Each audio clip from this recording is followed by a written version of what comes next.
Hi, welcome back to AP Chemistry. Today we'll be doing question number 8 from the 2003 AP Chemistry free response questions. So for the first question, for propanon, draw the complete structural formula showing all atoms and bonds. So according to the chart, propanon has a compound formula of CH3COCH3. So we have the chemical formula of propanon, which is composed of three types of elements: carbon, hydrogen, and oxygen. So according to the periodic table, there are 4 valence electrons for carbon. For hydrogen, there are 1 valence electron. And for oxygen, there are 6 valence electrons. So according to the chemical formula, there are 3 carbons in propanon. 4 times 3 equals 12. So for hydrogen, there are 6 hydrogens in the formula. So 1 times 6 equals 6. For oxygen, there's only 1 oxygen in the formula. So 6 times 1 equals 6. Now we add all the numbers up together. 12 plus 6 equals 24. Now it is time we draw the Lewis electron structure of propanon.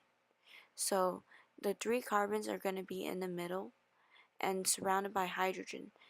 We are left with 1 oxygen, which we will place in the middle carbon. Next, we will fill in the electrons needed to create the bonding. So each bond will have 2 electrons in them first. We will have 22 electrons used, which will be left with 2 more electrons, which will be placed with oxygen, making a double bond for the oxygen connecting with carbon.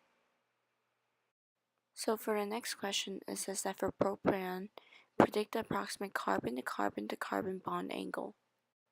So we have the formula from part A, and we can see that from carbon to carbon to carbon, there is 1, 2, and 3. 3 paired bonds. And we're not able to see any lone pairs, so that would mean that there is 0 lone pairs. So according to the table here, it shows that 3 electron pairs with 0 lone pairs will create a bond angle of 120 degrees. So that means carbon to carbon to carbon bond angle will be 120 degrees. So for the next question, it says, for each pair of compounds below, explain why they do not have the same value for their standard heat of vaporization. So we're comparing propane and propion. So according to the chart, propane has a compound formula of CH3CH2CH3, while propanon has a compound formula of CH3COCH3. So for propane, the intermolecular attractive forces is only London dispersion forces only, while for propanon, the intermolecular attractive forces is London dispersion and dipole-dipole, which can be seen in the CO.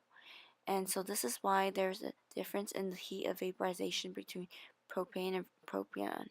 So now we will be looking at the difference between the heat of vaporization between propanon and 1-propanol. So the compound formula of propanon is CH3COCH3, while 1-propanol is CH3CH2CH2OH.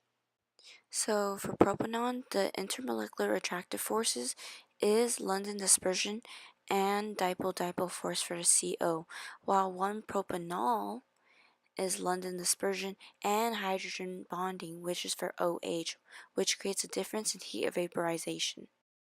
So the next question is, draw the complete structural formula for an isomer of the molecule you drew in part A1. In part A1, we drew a structure of propanon CH3COCH3. So isomers are same molecular formula, but the atoms are connected differently. On the left-hand side is the structure from part 1A.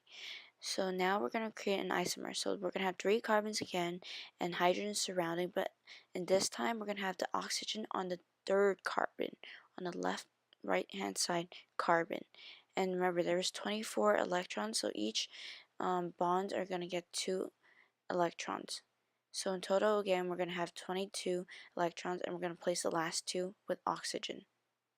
So this creates a double bond for oxygen, and now this is an isomer of propanon from part 1A. So part D, section 1, indicate the hybridization of the carbon atom indicated by the arrow in the structure above. So in this question, they want us to focus on this carbon right here. And so we're able to see that there is 2 electron pairs, 1, 2, and so there's 2 electron pairs and there's 0 lone pairs. So since there were 2 electron pairs and 0 lone pairs, the type of hybridization is sp. So the hybridization is sp. So for part 2 now, it says indicate the total number of sigma bonds and the total number of pi bonds in the molecule. So sigma bonds exist in the region directly between 2 bonded atoms. Pi bonds exist in the region above and below a line drawn by 2 bonded atoms. So below is the structure that was given to us. And so now we're going to be looking at the whole entire structure. So we're going to separate into 3 different categories: single bonds, double bonds, and triple bonds. So for single bonds, we're going to count it just like all the single bonds that are out there. So we have in total 5 single bonds, and we have no double bonds, and we have 1 triple bond between the carbon and the carbon. So we found that there was 5 single bonds and 1 triple bond. So from here, we're going to be using this conversion of single bonds equals 1 sigma bond, double bonds equals 1 sigma and 1 pi bond, and 1 triple bond equals 1 sigma and 2 pi bonds. So we have 5 single bonds, not sigma bonds, and 1 triple bond. Now let's do the conversion.